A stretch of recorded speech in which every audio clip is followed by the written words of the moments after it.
UFC Nashville, Sandhagen versus Fun is coming this weekend, and today I'm giving you my full breakdown and prediction. We're going to talk about every single fight on the card. We're going to get into that in just a second, and timestamps are there if you guys want to skip to any part, but hello everybody, and welcome back to another video. If you are new here, my name is Kyle. I'm your guy with too many YouTube channels, and like I just said, welcome back to our full card breakdown and prediction video, guys. We're going to talk about every fight. Timestamps are there if you'd like to skip to a particular fight. I would appreciate you guys watching whatever part that you'd like to. Let's start off with the first fight. Starting off with the first fight, we have Osbourne versus Almabaev. Now, Osbourne, I feel like he's been very, very active recently. Let's see, 5 months, 11 months, maybe not. But anyways, Osbourne is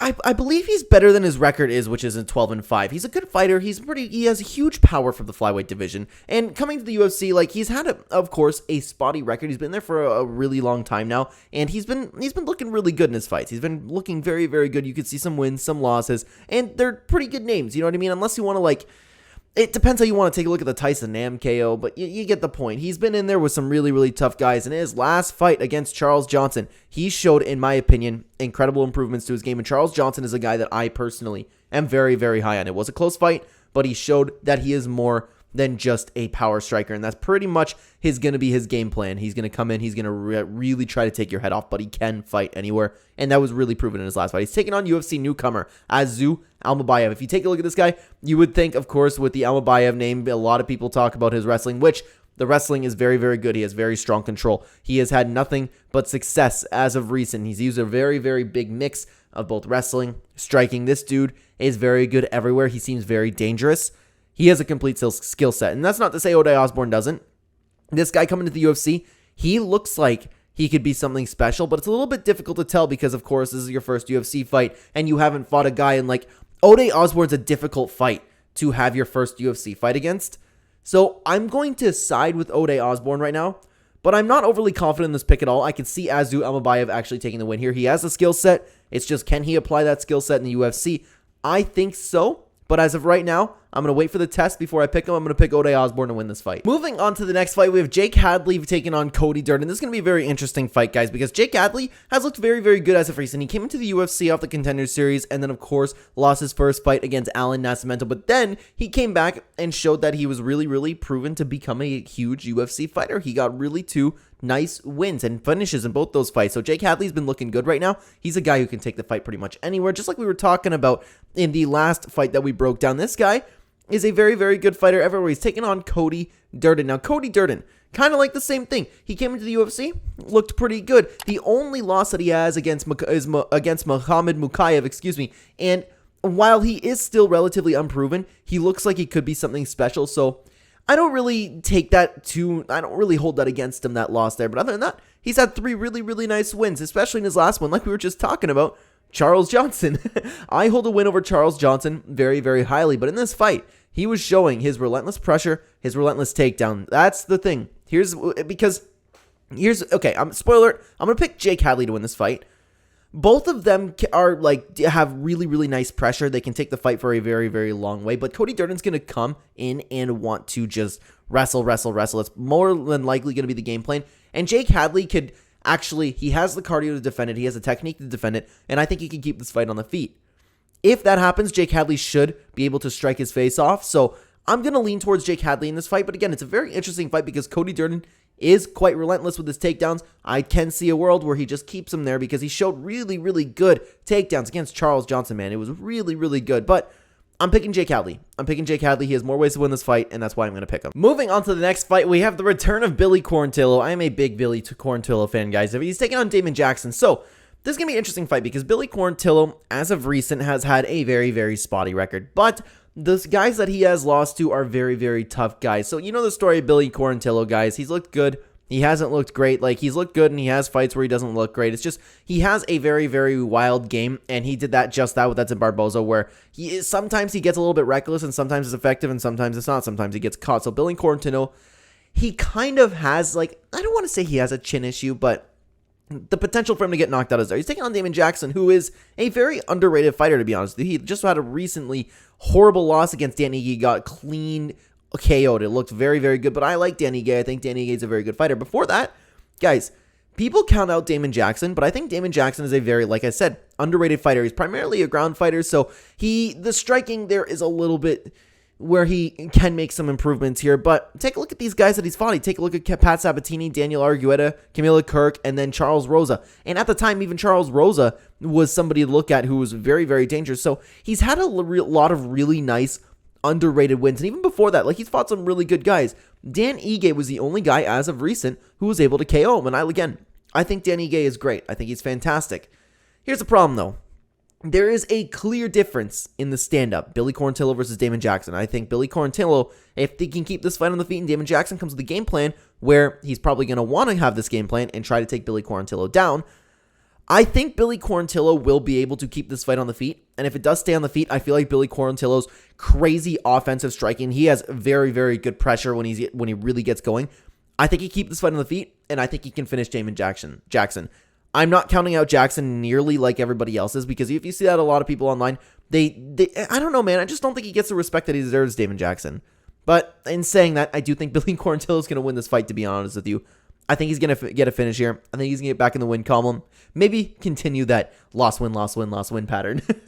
But Billy Quarantillo will be my pick here over Damon Jackson. Moving on to the next fight, guys. And this, to be honest with you, this one I'm not too sure what to think about. We have Jeremiah Wells, and he's taking on Carlston Harris. So if you take a look at the two fighters, they're very similar in statistics here. And I mean, besides the record, of course, but I mean like the height, the reach, the game plan. They're both primarily grapplers and wrestlers, but can strike if they need to. And they're both 36 years old. They're both getting older, you know. So it's really tough. I don't know what to think about this fight. So Carlston Harris coming to the UFC, he looked very, very good. But then he had the problem of Shavkat Rakhmonov. And, you know, again, like we've been talking, I feel like I've been repeating myself a little bit during this full card breakdown here, where it's like some of these fighters, they have losses where it's, I don't hold anything against them. But then he bounced back with a very nice win 3 months ago against Jared Gooden. Didn't look like he's the best fighter out there, but still, a very nice win. Bounced back, looked good, and that was after almost a year off. Jeremiah Wells has been nothing but successful coming to the UFC. He's looked very, very good, and he's taken on some, you know what,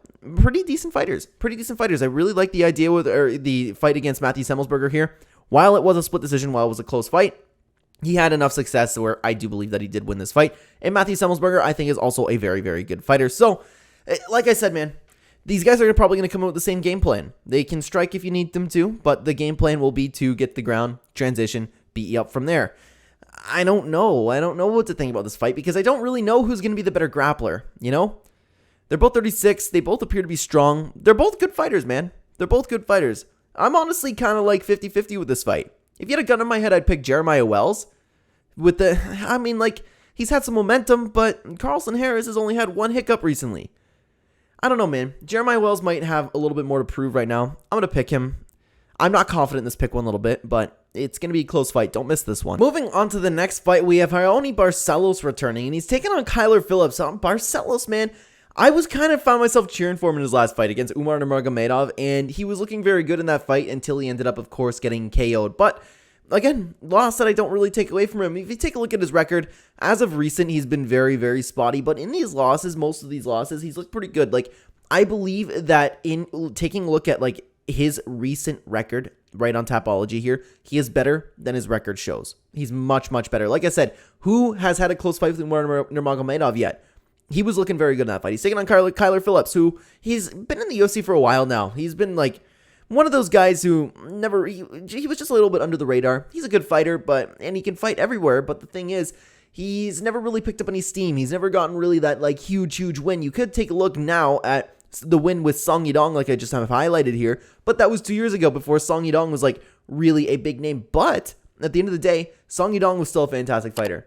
I still hold that very, very nicely. Now, then he had a loss, not a horrible loss, but he didn't look so great in that fight against Julian Paiva. Just, I don't know. I shouldn't say that. It was an okay fight. It's just a little bit disappointing. And then same with Marcelo Rojo in his last fight here, but he's returning after a year off. Barcelos, what worries me is he is coming off of that really, really bad knockout loss. I could see a world where Kyler Phillips does end up finding the KO here. Barcelos is getting older at 36 years old. Both fighters are pretty good everywhere. Barcelos might have the wrestling advantage, but Kyler Phillips I can see scrambling, man. It's a very, very good fight. I'm going to lean towards Barcelos. I'm going to go like maybe 75. Yeah, I'm kind of like 75% on him, Barcelos, to win this fight. I think it's a tough fight, man. It's I'm thinking real time here. Sorry. I can see a world where Barcelos, no matter where they end up, I can see him just scrambling his way to a top position if they get on the ground. I can see him picking him apart in the striking. He's been more active, even though he has been KO'd. Give me Barcelos in this fight. I'm going to pick him at like a 75% chance. Moving on to the next fight, we have Ignacio Bahamondes versus Ludovic Klein. Now, this is going to be a very, very good fight, a very interesting fight. This is a very, very good one. So, both guys, well, Klein coming in, like, he has had a little bit of a rough road, right? But as of recent times, he's looked quite good. He is a very, very good striker with a ground game to back it up. Very, very technical. He's one of those guys that's an absolute pleasure to watch strike. He's taking on Ignacio Bahamondes, who is a very, very good striker himself. A guy with very good takedown defense, very good striking. He uses that takedown defense to keep it on the feet. And then Bahamondes just tries to pick you apart with his size and strength. He is a big guy, especially for lightweight. That's crazy, man. Crazy. He's come into the Contender Series. He got his first loss into the UFC, which, losing to McDessie, I don't really love that feeling. But then he bounced back and had some really, really nice wins. I'm not really overly convinced about Bahamondes right now. But Ludovic Klein, he has the momentum. He's been looking good, despite his last fight, of course. But he's very proven. He's a very good striker, okay? Bahamondes, I'm not so sure, because a lot of what I feel like he does well is just because of his size and strength. You know, he's like a really, really big guy for lightweight.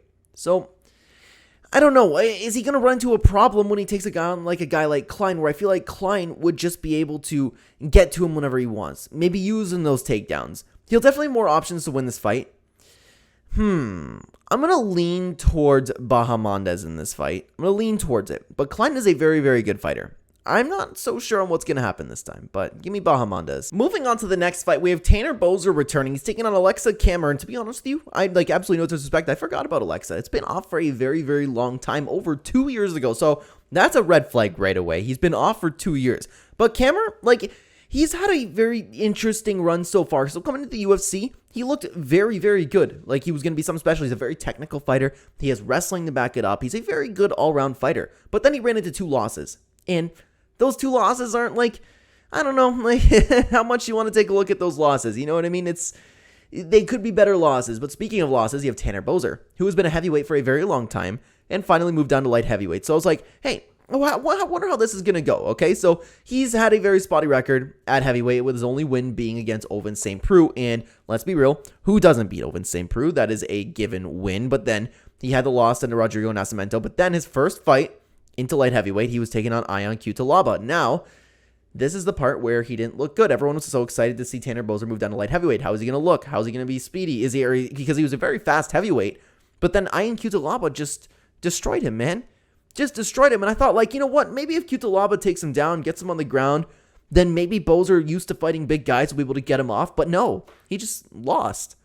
So when he's taking a guy like Aleksa Camur, and he's a very, very technical fighter, I could see him catching Boser, and if he needs to, work in the wrestling. He's probably going to be the better fighter everywhere. I haven't seen enough from Boser at light heavyweight. He's the same guy where the 20-10 record, very spotty, anything could happen. Maybe he's just going to be too slow, man. The only thing that I'm concerned about is the 2-year layoff. That is pretty big. And that's why I can't overly side with him, but I got to pick Camur, man. I'm not hyped on Tanner Boser at all. No disrespect towards him. It's just he's very sloppy, not that great, and I've liked what I've seen from Camur. You can pick him apart on the feet, probably out-wrestle him if he wants to, so give me Camur to win this fight. Moving on to the next fight, guys, I'm very excited for this one. One of the most excited I am for on the card. So we have Gavin Tucker, and he's taking on Diego Lopes. So Diego Lopes, let's start with him. Coming before the UFC, he's been one of those fighters, he fought in the Contender Series, he looked okay, but still, he's one of those fighters that was very spotty. We didn't know if he was necessarily UFC caliber, but then he took the short notice fight against Movsar Evloev 2 months ago, and he looked fantastic. While that being a loss, he looked fantastic. He was just going to destroy everybody's parlays. He showed that his submission game is the real deal, and he took short notice too. Full camp Diego Lopes could have very well beat Movsar Evloev in that fight. So everyone was like, hey, maybe he's improved. Who knows? But I'm not so confident to back him yet because we only saw grappling in that fight. He's taking on Gavin Tucker, who is a Very good fighter, getting older now, starting to slow down a little bit, but still, he's still looking good, like, in general, okay? So Gavin Tucker, he's been in the UFC for a very, very long time. He's had some wins, he had some losses, and he's always been, like, one of those guys who has been here but never really got to the top. He's had some really nice fights. He's a very nice all-around fighter, fantastic pressure. I'm also not sure what to think about in this fight because I don't know what to think about Diego Lopes yet. His ground game is great, okay? To hang with Movsar Evloev the way he did and threaten him the way that he did, he looked great, okay? Gavin Tucker, I don't know if he's going to come in and try to take him to the ground because Gavin Tucker, he uses his striking a lot of times to get the fight on the ground, to distract you and then go for a takedown. So that's why I'm a little bit confused here. Like, what's Gavin Tucker's game plan going to be, and is Diego Lopes going to rise to the occasion? While he looked like an improved fighter in that Movsar Evloev fight, we still haven't seen enough striking. So is Gavin Tucker going to maybe piece him up and finish him? I don't know. But I did love what I saw from Diego Lopes, and I was surprised to see him rise to the occasion the way he did, man. Full camp Diego Lopes, I know he's had some history of not having the greatest performances, but I'm going to go with Diego Lopes. I'm going to go with him. I'm going to go with him to not shock the world, but, like, he's going to... I'm going to cheer for him, man. I truthfully think he's going to win this fight. Although it's going to be close, and I'm not convinced of Diego Lopes yet. I'm not convinced at all. I like Diego Lopes and how much he was threatening Movsar Evloev. So if Gavin Tucker goes for the takedown, maybe he'll get submitted. I don't know. It's a little unclear, but I'm going with Diego Lopes. I'm going to pick him to win this fight. Moving on to the next fight, we have Dustin Jackoby taking on Kennedy Nzechukwu. Now, Kennedy Nzechukwu is a very, very fun fighter to watch because he's one of those fighters who is relatively inactive, but then just bang, knocks his opponent out. It's great. It's like a better and more technical Derek Lewis, if that makes any sense. So Kennedy Nzechukwu, he's had his losses. He's had his ups and downs in the UFC. He's looked great, had some really nice wins on a very, very nice win streak here. Dustin Jackoby, he kind of the opposite. He's a very good fighter, very, very technical stand-up. He's looked in very good in some of his fights, but then he had a little bit of a rough go as of recent. He lost to Azmat Murzakanov, and he looked very good in that. No, he didn't look very good in that fight, but I mean, like, Azamat looks like he's going to be something very special, so I don't know how much you really want to hold that together. And a lot of people thought that he lost, or actually won this fight against Khalil Roundtree. I don't remember what I thought in this fight. I want to say that I thought Khalil Roundtree won this fight, but I don't recall. Regardless, it was a very close fight. So you could look at this as he's coming off of one loss, really. Dustin Jackoby, though, here's the thing. He's going to be more active. He's going to be probably the better striker. But the problem is, we've seen Dustin Jackoby lose, and Kennedy Nzechukwu has a way of just finding that shot. I don't know, man. I see a world where Dustin makes a mistake, and I see a world where Kennedy catches him and knocks him out and continues momentum. There's not too much to really take into consideration when talking about this fight. I just think Kennedy's going to find a knockout. That's one of those gut feelings, man. So I'm going to pick Kennedy to win this fight. Moving on to the co-main event, we have Jessica Andrade, and she's taking on Tatiana Suarez. Now, Tatiana Suarez, is very interesting to talk about her because she had a very, very long layoff. But before this layoff, take a look at these wins, okay? Take a look at these wins. She has had some very, very nice wins in the UFC, but then she came back after a 4-year layoff, and I was like, I'm not so confident to back her, man. She is a very, very good wrestler. For this strawweight division, very, very fine technique. Looks very good in the UFC. But then she came in and just did what she usually did. And then I'm like, okay, she beat De La Rosa. I'm back on the train. I'm back on the Tatiana Suarez train. She looks great in the UFC. She's taking on Jessica Andrade, who is back at strawweight, first of all. She looked better at strawweight than she did at flyweight, and that's where I believe both of these losses came. Oh, no, she was for Yan Xiaonan. She came back. Excuse me. Sorry, guys. She did come back to strawweight and lost another fight. So her last 2 fights, she got clean KO'd. I was so sure that she was going to win this fight, but that's WMMA for you, right? I thought she was going to win this fight, got cleaned up, and before that, Erin Blanchfield took the fight on short notice, so I don't really hold too much against her in that fight, but Erin Blanchfield just beat the crap out of her. Before that, she's very good. She just bullies people, and that's the story of Jessica Andrade. If when she's winning because she's bullying people, using her strength, using her power to keep people away. She's not going to do that to Tatiana Suarez, okay? Tatiana Suarez is going to take her down and beat her up, and it's going to look like the Erin Blanchfield fight. That's what I believe. Well, while Jessica Andrade, with the power that she has, especially in the strawweight division, she's always live for a KO, and especially in this division, the WMA division, anything could happen, right? But Tatiana Suarez will be the better wrestler, will be the better grappler. She could find a submission. I believe she is going to do what she wants to Jessica Andrade. Jessica is not going to be able to bully her in this fight. That's why I'm picking Tatiana Suarez to win this fight, but I think the odds are crazy for minus 435 to count out Jessica Andrade like that. I think that's crazy, but Suarez is the pick for me. Moving on to the main event, we have Corey Sandhagen taking on Rob Font. Now, Rob Font is taking this fight on short notice, so that's something very important to take into consideration here. Rob Font was in, well, I don't know if he was in training camp because he had a fight scheduled before this, and then he was just, okay, I'll fight Corey Sandhagen on short notice. So I would imagine Rob Font's in decent shape, but for somebody, a 36-year-old, to take a fight on short notice, I'm not loving that, first of all. So this is a very good main event. Very good. Rob Font, okay? He is one of those guys that people were really, really high on, myself included. Myself included. Very good boxer with very nice power, very accurate with his striking. Had some really nice wins, but then he had two horrible losses against Jose Aldo and especially against Marlon Vera, where he was looking very good in that fight, but he was having a huge problem with Marlon Vera's power. Bounce back against Adrian Yanez, a guy who everybody was so hyped on. It's felt like I thought Adrian Yanez was very good, and I still think he's good, but Rob Font just cleaned him up and looked great. He's taking on Corey Sandhagen, speaking of looking great. Every single time we see Corey Sandhagen in a fight, I think he's improving. I think he's adding more to his game, and he's getting better and more dominant, okay? He's looked so good as of recent. A long time ago, actually, to be honest with you, the Frankie Edgar fight is really the one that put him on the map, but then he had two rough losses. Against TJ Dillashaw, very close fight. Everybody screamed robbery. I personally thought TJ won that fight, but regardless, it was very close, and he showed fantastic technique in that fight. But then he lost to Petr Yan, Yan was a little bit of a step ahead the whole time. But honestly, if you take the Corey Sandhagen right now and threw him against Petr Yan, I don't mind his chances at all. But then he bounced back and looked incredible against Song Yadong. Looked incredible. And while that fight was stopped due to a cut, the fight was looking good, man. He was looking really good in this fight. And then he had a very nice fight, which split decision is crazy. He beat the crap out of Marlon Vera and looked so good in that fight, okay? Corey Sandhagen is a very, very good fighter. He was a striker, a very crafty striker, and he's really, really mixing in the ground game. He's really, like, I'm not kidding. Every single time we see this dude, he's looking better. I have to pick him to win here. Rob Font will have great boxing, but Rob Font is primarily a boxer, okay? He uses his length very, very well. Very well. And he has nice power behind his hands. Rob Font can be chinny at times. And the fact that he's 36 years old taking this on short notice, I don't like that at all. Corey Sandhagen, with the rate of improvement that we've seen from him, I have to back him, man. I have to back him. He'll have way more tools to win this fight. He'll be kicking Rob Font a lot more. He'll be able to keep his distance. He will be able to take Rob Font down, which he has shown in his recent fights. And Corey Sandhagen seems really, really dialed in. I love Rob Font. I really, really do. I'm going to be cheering for Rob Font this weekend. I hope Rob Font gets a win, but I cannot pick him. Corey Sandhagen has just looked like a different beast every single time we see him, and I think he's going to be champion. I really believe that. I'm that high on Corey Sandhagen. I will absolutely be betting on Corey Sandhagen, but I'll be hoping Rob Font pulls off the win. I love watching Rob Font. My mom and I are big fans of Rob Font, so I hope he gets the win. But I got to go with Corey Sandhagen here. But guys, that is going to do it for the full card breakdown and predictions video. What did you think about my predictions? And I'd love to know what you guys think in the comments down below. Did you agree with any of my picks? What do you think about the main event? Any fight on the card? I would love to hear from you. And thank you so much for watching this video. If you'd like to continue watching the Clenbat channel, there will be 2 videos on screen for you to check out right now. I will see you either there or in the next video, guys. Take care.